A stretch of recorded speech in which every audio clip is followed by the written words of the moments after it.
The Dangers of the Night, a tragic comedy of Yude, Obi, Oma, and Omo. In a small village nestled at the edge of the great African forest, there lived 4 friends, Yude, Obi, Oma, and Omo. These 4 were known throughout the village for their boisterous spirits, curiosity, and, above all, their love for mischief. They were inseparable, always plotting adventures to keep themselves entertained. Even when the elders warned them of the dangers lurking beyond the village under the cover of night. One evening, after a long day of tending to their family's fields, Yude came up with a bold idea. "Tonight," he said, grinning mischievously, "we explore the forest. Who's with me?" The others gasped in unison. The forest at night was forbidden. Many had entered, but only a few had returned, and those who did were never the same. "Yude, are you mad?" Obi asked, eyes wide with disbelief. "The elders say there are spirits in the forest after dark." Omo, who was always quick to laugh, chuckled nervously. "Spirits? Don't tell me you're afraid of old stories. I say we go? What's the worst that could happen?" Oma, who was usually the voice of reason, hesitated. But even she felt the pull of adventure. "Maybe we could just go to the edge of the forest," she said cautiously. "We don't have to go far."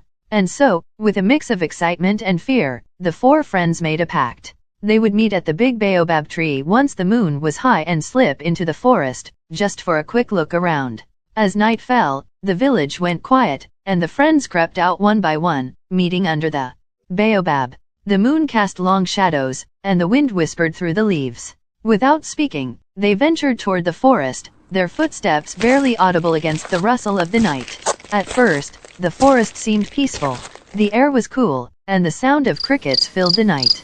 Yude led the way, confident as always. "See? Nothing to be afraid of," he whispered, though his voice trembled slightly. But as they ventured deeper, the mood shifted.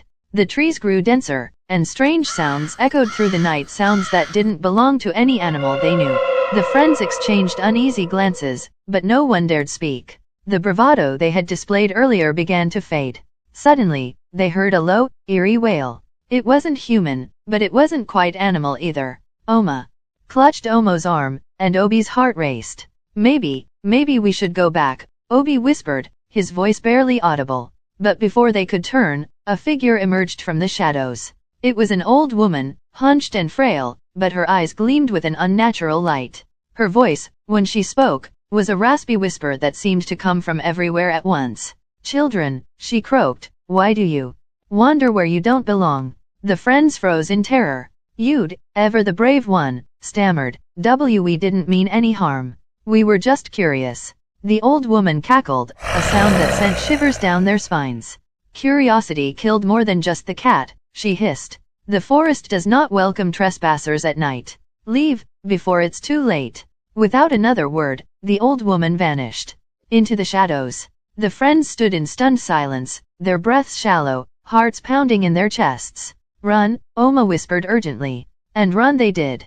They darted through the trees, desperate to find their way back to the village. But the forest had changed.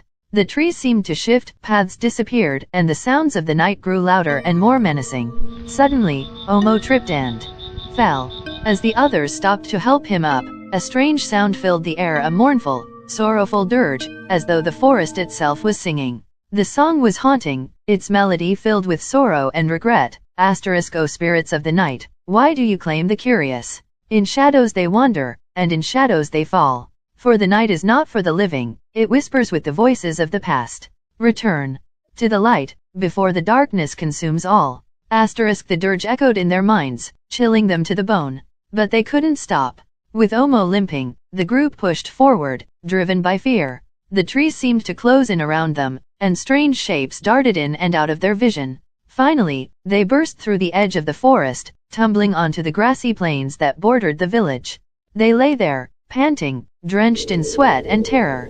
None of them spoke for a long time, the memory of the old woman and the sorrowful song lingering in their minds. When they finally gathered the courage to return to the village, they were greeted by concerned elders. They knew, without a word being spoken, where the 4 had been. The village elder, an old man with deep, wise eyes, shook his head sadly. "You have seen the dangers of the night," he said softly. "Many are tempted by the mysteries of the dark, but not all return as you have.